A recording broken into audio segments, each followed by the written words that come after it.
Hey everyone, welcome back to Robotics. I hope you guys are doing well. Today we're going to have our sixth lecture where we talk about screws. So to get the concept started for screws, I want to show you this video of a robot. And this robot arm has got prismatic and revolute joints. You might remember from an earlier lecture that revolute joints, like the one you see right here, rotate around a single axis, and prismatic joints extend and retract along a single axis. In our last lecture, we talked about velocity. And we focused on velocity of just general rigid bodies, thinking about how they might move and rotate. Well, what I want to do in today's lecture is focus on the velocity of these specific joints, of these prismatic and revolute joints, and understand how moving those different joints is going to move my overall robotic system. So I'm going to start off by introducing what is a screw, and you'll see that's kind of like a special type of twist. And then I'll show you how you can find screws for prismatic and revolute joints. Okay. So let's actually get started by just thinking about prismatic joints. I've got a picture over here on the right of a stretch robot arm. We saw this in our first video for the course, and we mentioned that for the stretch, it's an arm that can extend and retract. This is an example of a prismatic joint. A prismatic joint is just pure linear translation. It's 1 degree of freedom that allows the robot to move along a single axis linearly, forward and backwards. There's no rotation that's associated with these prismatic joints. Okay. Now over here on the left, we've got the formula that we found in our previous lecture for a spatial twist. As a reminder, VS, that's the notation we use for a spatial twist, and it's a 6x1 vector. The top 3 elements are the angular velocity, and the bottom 3 elements are the linear velocity. And this is the equation that we found for the angular and the linear velocity. So this formula's got a couple parts, but I want you to think about how this formula simplifies down if we apply it to one of these prismatic joints. And remember, a prismatic joint is just pure translation. There's no rotation associated with this joint. Well, if you think about it, maybe you recognize that there is no angular velocity if I'm just translating, right? If my robot is not rotating at all, if it's not spinning, I'm not going to have any angular velocity for that joint. So for those specific joints, this omega s becomes 0, and I'm left with just p dot, which is the linear velocity of the object from the spatial frame.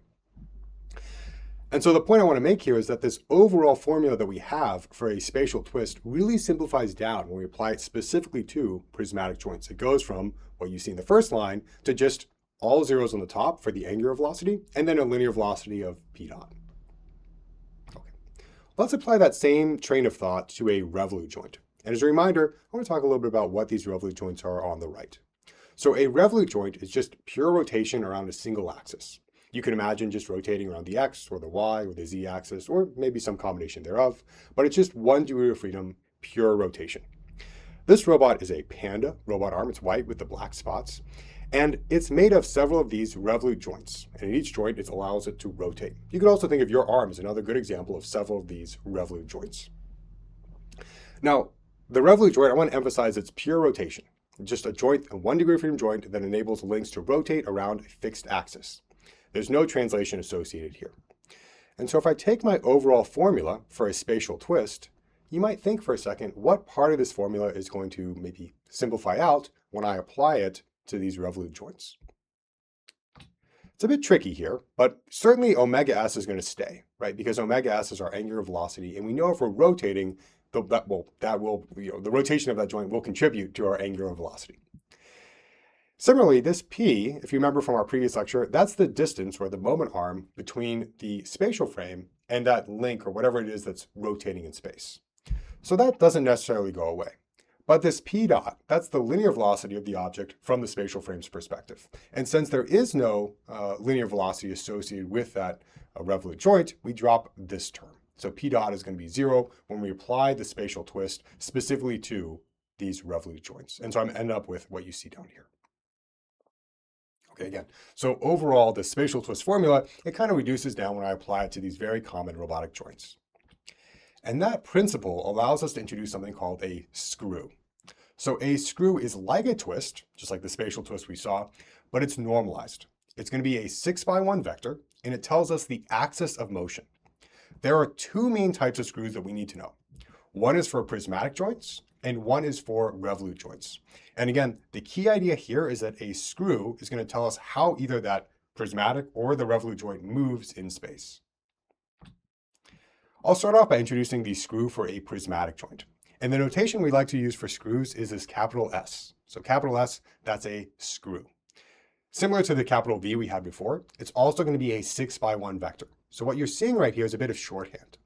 On the top, for the angular velocity, I'm going to have 0, 0, 0. Right? All zeros for the angular velocity, because we know prismatic joints, there's no rotation involved. It's just pure translation. And then for the bottom, I'm going to have a 3x1 vector I'm calling Vs hat. Now for prismatic joints, I've got this Vs hat. It's a 3x1 unit vector. That means its magnitude or length 1. And it's just pointing in the direction of positive translation. So for example, imagine that you've got a prismatic joint that's moving in the x-axis. Then Vs hat might be 1, 0, 0, right? Just a unit vector pointing in that x-axis. Okay, so this is the formula you need to know for screws for prismatic joints. Let's think about the equivalent formula for screws for revolute joints. So again, we're going to call this capital S. It's just a different type of screw that we apply for revolute joints. It's a little bit more complicated, but it's not too bad. It's got on the top this omega S hat, and that's the angular velocity normalized, right? So omega S hat is going to be a 3x1 unit vector, length or magnitude 1, that's aligned with the direction of positive rotation. So for example, if your robot has a revolute joint that's rotating around the, let's say, z-axis, then omega S hat would be 0, 0, 1, just a unit vector aligned with the z-axis. So that's the first three terms, omega S hat. And then the bottom three terms are going to be the cross product between P and, again, omega S hat. So we already have this term. What is P? Remember our last lecture, P is a vector that starts off at the spatial frame, the origin of that spatial frame, and goes to this joint, wherever it is in space. So it's going to be a 3x1 vector from S to the joint, and the vector is expressed in frame S. I mentioned cross product, but you're seeing the bracket operator here. Remember that they are equivalent.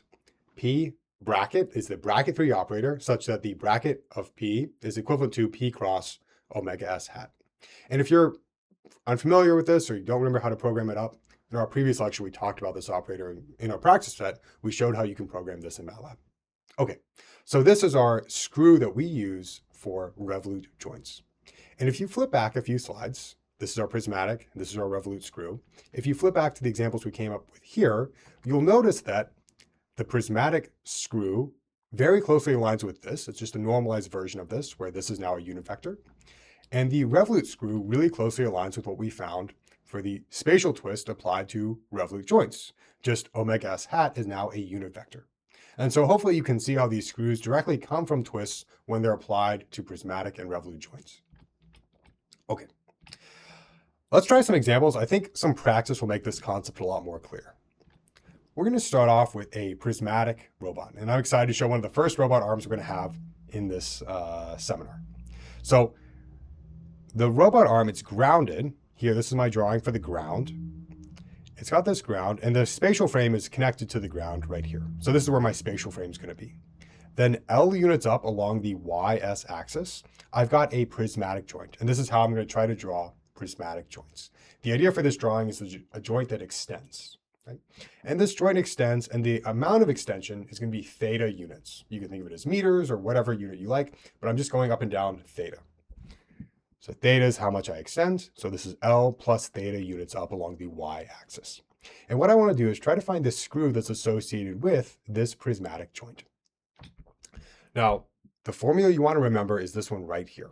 Remember, we talked about this a couple slides before. This is the formula for a screw for a prismatic joint. So you want to apply this formula. You already know that the first three elements are going to be 0 because those are the angular velocity elements, and we don't have any angular velocity for a prismatic joint. We just have linear velocity. So I need to focus on this Vs hat.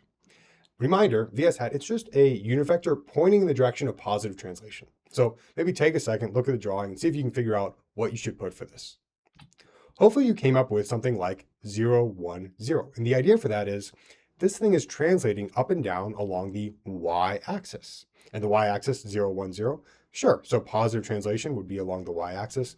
And so that's how I end up with this for my screw. And again, you can think about this overall screw as the velocity associated with this prismatic joint, just written in frame S. Okay, let's try one more example, this time for a revolute joint. I've got a pretty similar drawing where I've got my ground, I've got my spatial frame attached to the ground, L units up, I've got my revolute joint. And this is how I'm trying to draw a revolute joint. Here's the base of the joint. And then I've got a link attached to that joint with some sort of end effector right here. And this joint is rotated theta degrees. Let's take a second to apply our right-hand rule, aligning our index finger with the x-axis, our middle finger with the y-axis. We can see that the z-axis is coming out of the screen towards us.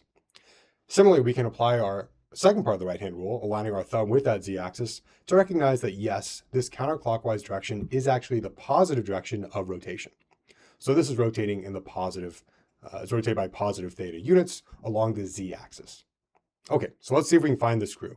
First step is just to remember the correct formula to apply. And this is the formula that we have for screws for Revolute joints. We've got to find two things, omega s hat and p. Omega s hat is a unit vector in the direction of positive rotation. So think about for a second what you'd want to put there. Remember what axis you're rotating around and write that as a unit vector. Then p is going to be a vector that starts at s, and it's going to go to whatever that joint is in space, the position of that joint. So we want to draw a vector from S to the base of this Revolute joint. Maybe after some thought, you come up with these two answers. So you recognize that the robot is rotating around the z-axis, and so I should write 0, 0, 1, a unit vector aligned with the z-axis for my rotation. For P, I'm L units up along the y-axis. I have no translation in the x or the z-axis. So 0, L, 0 makes sense for P. Now that I have omega s and p, I can apply them directly to this formula in order to find the screw. I'm going to show you how to do that in MATLAB. Of course, you could have also done it by hand, but let's just see what we can do in MATLAB. And since this is our first time using MATLAB in the course, I want to mention one thing. In this first line, I'm declaring L as a symbolic variable. So I'm saying L is a symbolic variable, and I'm specifically saying that's a real number. I don't want the system to be confused and think that this could be some sort of complex number. No, it's a real number. So I've got L as a variable. Then the next two lines, I declare what is omega and what is p. These are the two things we just found in our previous slide. Once I've got omega and p, I'm now ready to apply the formula for this screw. And here's the formula I want to use. So I've written that out in two different ways. The first line is using the bracket 3 operator that we learned about in our last lecture. And the second line is equivalent, but it's using a cross product. You can use either of these commands, they'll give you the exact same answer, because the bracket 3 is going to give you the matrix version of this cross product. Either way, you'll end up with this as my screw. So you can try this for yourself and make sure that you also know how to code this up and get your screws for these Revolute joints.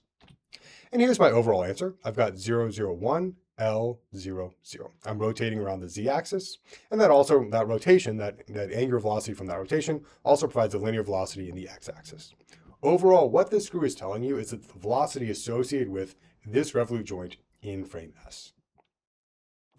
Okay, and so that's how we can find screws. You now know a little bit about what they are, as well as how to find the screws for Prismatic and Revolute joints. Before you move on, make sure you double check your understanding by doing the practice set. You can find it in the description or the pinned comment. Remember, the first page are the problems and the following pages are the solutions. When you finish that, I encourage you to move on to our next lecture, in which we're going to start to take these screws and the velocities that they have and try to convert them into rigid body motion, mapping them to transformation matrices so we can understand how a robot moves as I move one of these different joints. So I look forward to seeing you next time.